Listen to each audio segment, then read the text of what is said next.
Hey there, this is Izzy Dakota Jones with the Utter Doing Podcast for 2023, number 2 on the series of shows coming your way. We're going to be talking to Seth, and Seth is a friend of ours who's got a great new project, rock project out with a brand new band, and so we're going to be talking to Seth.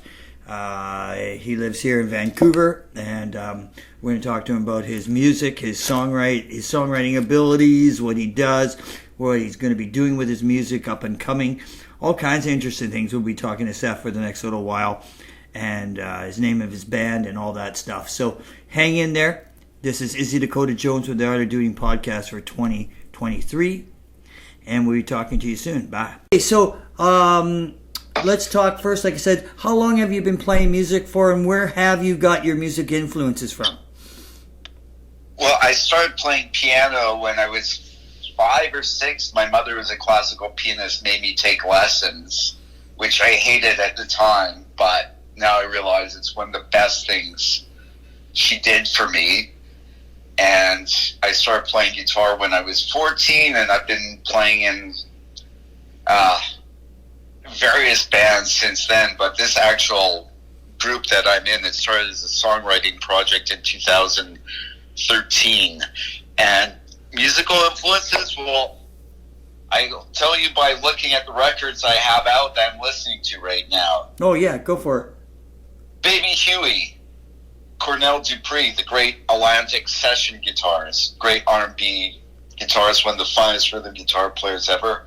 Fairport Convention, Suede's first album, Aftermath and Our Head by the Stones, Revolver, Animals by Pink Floyd, let's see, lots of Cheap Trick. I love Cheap Trick, Budokan, and Dream Police, Slime of Stone, and Cheap Trick's first album too, which is so underrated. And Yeah. So tell me, would you, without trying to pigeonhole you, okay. For the people listening, so what would you call your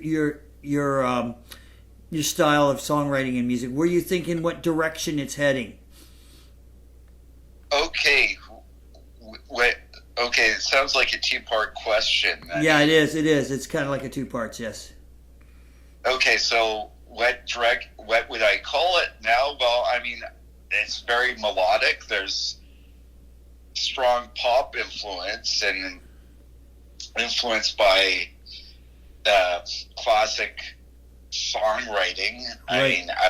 I like having choruses that you can sing along to. I also like putting in bridges, which some contemporary songwriters don't have. And I like using live instruments. So, it's an amalgam of those influences I mentioned earlier, plus some psychedelic music, plus classical music, plus R&B. But the main thing I describe our music is Zafirios makes you dance. They're catchy songs and they get you on the dance floor. Where we're headed, that's a great question. I've been buying guitar pedals, which our mutual friend Harvey will laugh at, because I've been getting some which have tubes in them, and then I've been experimenting with sound. So I want the next album to have catchy songs, which will be earworms, like I believe the first album has. But then I'd like to have a few longer pieces where I experiment with sounds and effects that could be maybe 1 7 to 9 piece song on an album on Bandcamp. Yeah. So I think what I get. Tell me if you think I'm right. I think you're getting kind of you're starting to look at layers and textures now, right? In your songwriting, right? To inspire you, right? Am I right about that? Exactly. Yeah.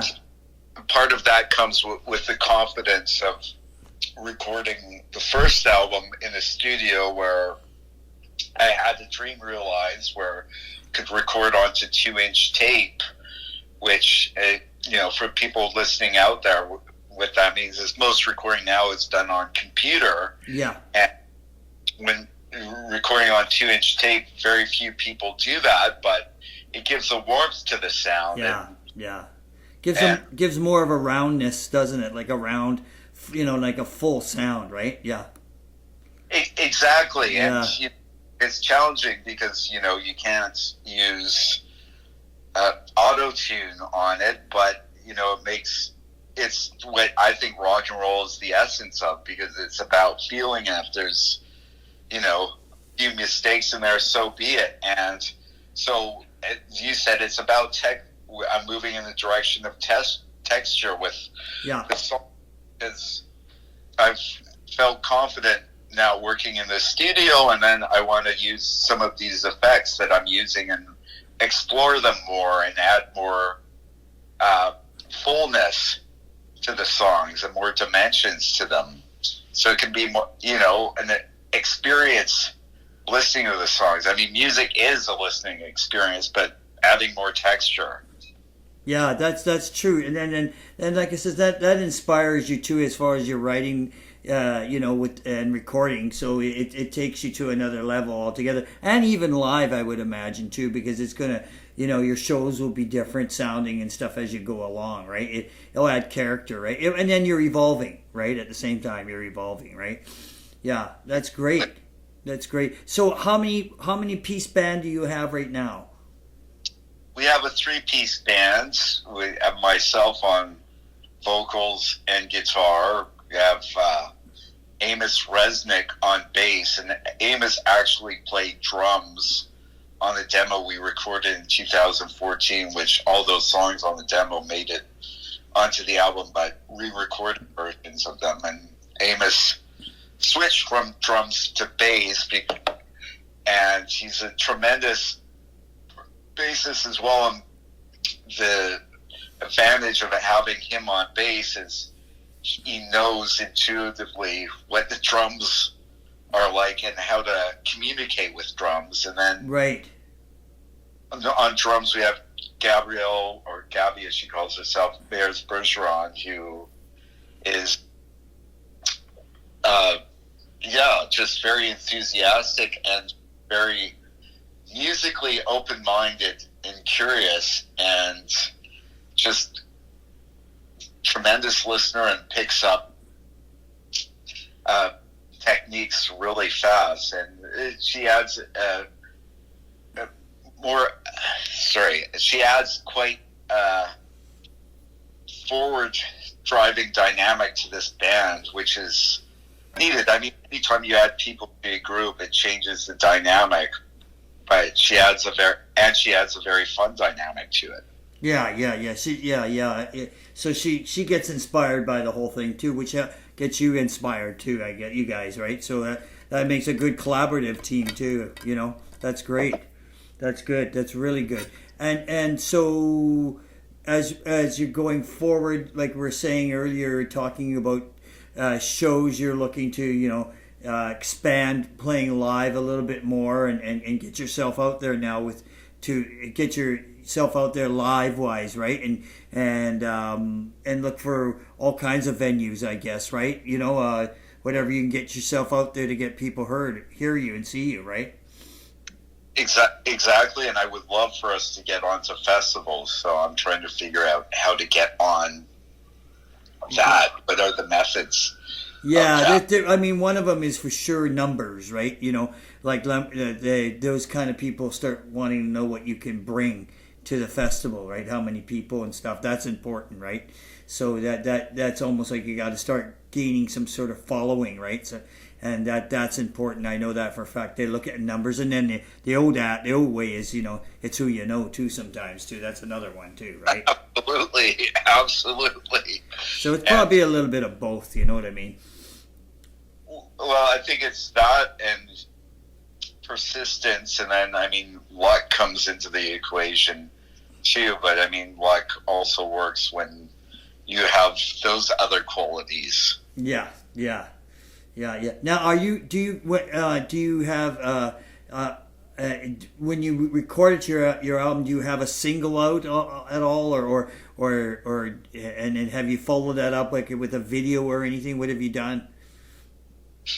We do have a video for the first single, Dream Away, but then after, I had the single out on Bandcamp for a while, but then I took that off, but then I put the album up on Bandcamp so people can buy it on WAV files, which are great high-resolution quality, and eventually I would like to do a vinyl release, but... Yeah, that would be interesting, wouldn't it? Yeah, even though right now, as we both know, vinyl presses are backed up.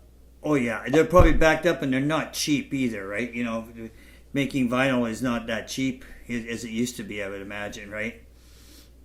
No, even though, you know, I'm hoping that there will be a trend of more vinyl pressing places open up. But getting back to your question, the video for the first single is out on YouTube too. So I mean, that's also a great way to discover our music, and it's a stylist. The song "Dream Away" is stylistically different from the rest of the album because it's a bossa nova song that I play on acoustic, a nylon string guitar, a Spanish guitar. So I mean, the other songs have electrics or, you know, and guitar solos on, but this is stylistically different. That's interesting. That's interesting that you kind of like went off and did something a little different from the rest of the album, and that's created the single, and so that'll be interesting. So people could go and listen to the album, and they're going to maybe be starting to take a trip into another direction, right? Yes, and I mean, Dream Away, the video that we did, that was actually the last song that was written for the album, and probably, and recorded on the last day of the rhythm bed tracks, as well as 4 other songs. And, you know, you said it take the listener in a different direction, and yes, but what I listen to musically is different genres. I've always listened to different styles of genres. Sure. All my life. Yeah. And then why? And that's right. And what would make you, you know, like a lot of people? I mean, you know, a lot of the artists you were talking about that you liked and influenced you. A lot of them didn't play this, all the same style of music in each song all the time. Too. Beatles are perfect, and Rolling Stones are a perfect, example of writing in different songs, different feels, different ideas of songs, stylistically and everything, right? Yeah, well, getting back to those 2 groups, I mean, I recently took out some vinyl I hadn't listened to in a while, and I put on 2 albums that came out the same year, Revolver, but Beatles and Aftermath, and I mean, those songs are ingrained in my subconscious, but when you haven't listened to them in a while and you put them on, you're thinking, my God, they're just covering so many different styles of music. And, you know, think about the Stones right now. A lot of people's perception of them is kind of 3-chord boogie based on open G tuning with Keith Richards starting it off. But you listen to that period of mid-60s Stones when Brian Jones was in the band and playing all these different instruments, and you had Bill Wyman, very melodic bass lines, and they were just trying different genres. And I saw that Stones documentary on CBC, and I watched the one on Keith Richards, and Mick Jagger said that in the mid-60s, Keith Richards drove him nuts because he was listening to the Beatles constantly because he wanted to write hits. Sure. Of course. And of course, you know, the Beatles gave him "Want to Be Your Man," right? Yes. Yeah. So they sort of got them going, getting them off the cover, the blues circuit a bit, right? Yeah, that's where Brian Jones did. That's one thing he didn't like, but you know, because he wanted to be more blues authentic. But you know, But that's amazing. He did pick up a lot of different kind of styles of instruments too. He kind of reminds me of Jimmy Page. You know what I mean? Where Jimmy Page plays a lot of different styles of guitar sounds, and 12 strings and whatever else you can put into an album, right? And that's that's talking when you're talking about your pedals. That's talking about layers and sounds, right? Well, absolutely, and you start to treat the studio like another instrument, because when recording this album, the owner of the studio, who's the engineer, David Jure, yes, at his studio called Airborne Recorders in North Van. Great engineer. He has great gear, and then he was also very patient with me in the studio, because I've had some disastrous experiences in the studio, which I'm sure other people can relate. Yeah. Everybody has at some point, sure. Because it's a learning curve. It's a learning curve, right? Yeah, it's a learning curve, and he patiently explained things to me. Just the microphones he used and miking techniques, I just felt very comfortable there, and I want to go back and then use these pedals I have, and then the dynamic we have now with Gabby on drums and Amos moving over to bass, and this rhythm section is really locking in most groovily. So I'd like to use the studio as an instrument and have those layers and be able to experiment more while having as well elements of catchy songs. Yeah. So what do you like more? Do you like, or is it about the same? Do you like to play live, or do you like studio more? Well, I love both of them. I also find both of them too a little bit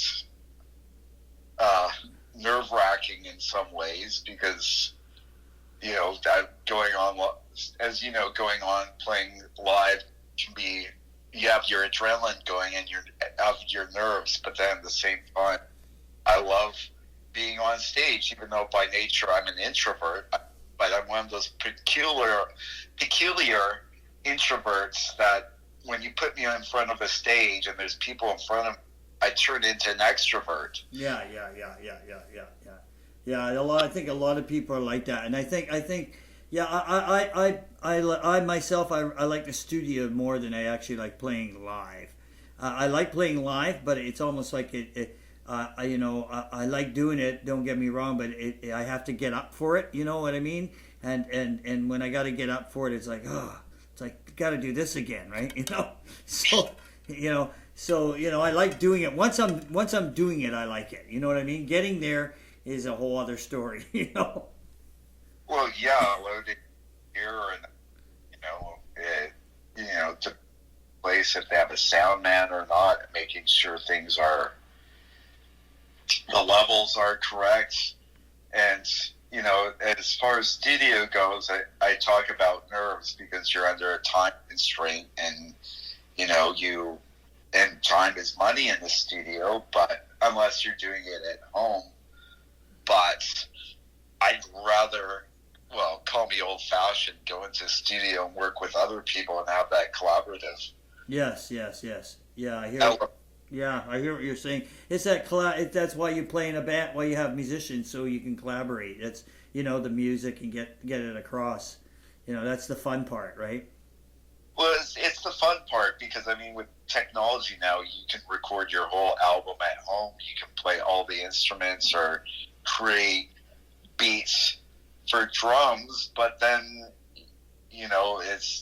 it might be at best okay, even though if you use auto-tune and make your vocals sound perfect, it just seems like, I'll give you the difference, between a woman who has natural beauty and then someone who's had lots of Botox and plastic surgery, so she gets her face completely symmetrical, but there's no charm and no actual radiance, and no character with her beauty. Mm-hmm. I'm sure I'm going to have some angry messages because of this statement, but Your drummer's going to have something to say. I tell you, I know her. She'll be kind about it, but she will say something. She's fun. Yeah. She tolerates me. I mean, that's why she's still playing with us. That's funny. That's great. So like you said, you're working on new stuff already, because you're inspired and everything from working with the people in your band, and you're starting to get out there and start playing. That's great, and you're pushing your material online. So basically, you're firing all cylinders right now, right? Yes, I am, and what I would love is to have a 48-hour day, so I could spend 24 hours of that day creating more. And having requisite time lying on my couch listening to albums to get inspired. But yeah, it's hard. It's hard. You can't always do that, especially you're an inspiring musician. It's a nice way of saying we're all inspiring musicians, so we can't. There's no way around that. No, there's no way around it. But there's a great Leonard Bernstein quote. I can't quote verbatim, but he said, not having much time is a great thing, because it makes you have to prioritize and focus on what needs to get done. Yeah. It's true. It's very true. Well, you know what? I'm gonna let you go, and it's been fun chatting to you. And we'll keep in touch, and I definitely want to hear some of the new material. When we do a show together coming up, or I'd just like to see. I'm looking forward to the band. That's for sure. Well, thank you, Joe. It was fun talking with you. Yeah. You be safe, and I'll see you soon. Okay, sounds good. Take care. Thanks. Bye. One last question. Were you going to ask when we're going to let it out? Yes. Yes, it'll be February or January. You're the second interview that I just did for 2023. Okay. Oh, excellent. And so will it be on YouTube or? Yeah. I'll get Ken to tell you where he's going to put it. He puts it all over the place. Yeah. Okay. Excellent. Yeah. And we'll let you know when it's we'll say, hey, we're putting it on this date, and we'll give you a lot of heads up and stuff, right? Excellent. All right. You take care. Thanks, Joe. You too. Okay. Bye. Bye. Can't talk too much more. Yeah, okay. All right, that was Seth, and he's got a great project, and I he's kind of got that classic rock, but that classic pop kind of writing. He's very cool. A 3-piece. The band's really good, and if you get a chance to check him out on Bandcamp, and if you get to check out this interview coming up in February, please do. He's cool. He's a great local Vancouver musician, and we need to support local talent. So this is Izzy Dakota Jones with the Otter doing podcast for 2023, number 2. Take care.